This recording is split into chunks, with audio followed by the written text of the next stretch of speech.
Howdy, hi everybody, Sam Goodman, the Hop Nerd, bringing you another Hop Nerd video, another coffee time with Sam. So before we get started, make sure you head over to the website, www.thehopnerd.com. Follow along on all things social media at The Hop Nerd, except for Twitter, because it's The Hop Nerd 1, right? It's special. Make sure you head over and subscribe to the YouTube channel. I know you're probably getting most of this content off of LinkedIn and maybe Facebook and other places, but subscribe there. You'll get these videos a couple days early usually, which is kind of cool if you're into that sort of thing.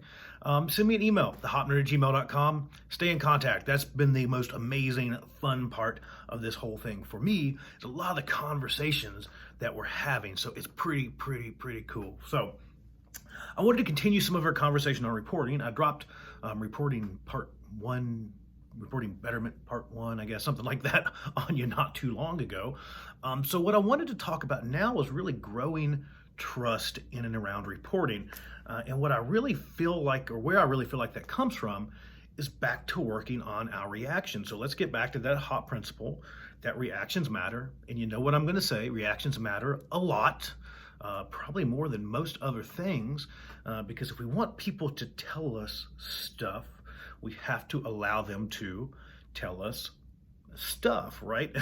And I always share that example, and I've shared it with you 100 times. I'm going to share it every time because it's just such a great way to put it, is that the first time that your son or daughter, they bring home that first boyfriend, girlfriend, if you make fun of them, you'll never have the opportunity to meet the next one. And a lot of that is very similar with our reactions to the not so great things happening. So when we have something not good happen and we blow up, and we just demand, how could this have ever happened? And I thought we told you that we demand 0, and how could you have more than that? And how could you be so stupid? Why didn't you see this? How couldn't you have done this? How did we not notice this? And how did we fail to prevent?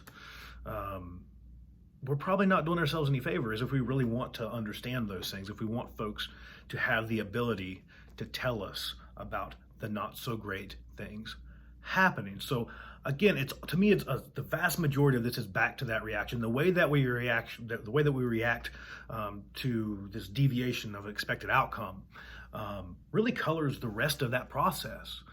It really determines if people are ever going to tell us stuff, right? And if we want to be learning, we have to have folks in a position to where they can tell us the not so great stuff. If we want to be learning, we have to accept the fact that people are going to tell us things that might scare us and might not sound so great. It'd be big, nasty, scary stuff because we're finally getting down to the real deal stories. So what do you think? How do you react in your organizations? How do your leaders react?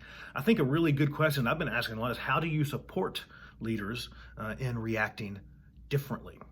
I don't know. I think that's something we need to dive into. Let me know in the comments. Send me a text message. Send me an email to thehopnerd@gmail.com. Let's have this conversation. Like it, love it, hate it, gotta have it. Tell me what your thoughts are. Until next time, everybody, it is Sam Goodman, the Hop Nerd, signing off. Bye, everybody. Bye.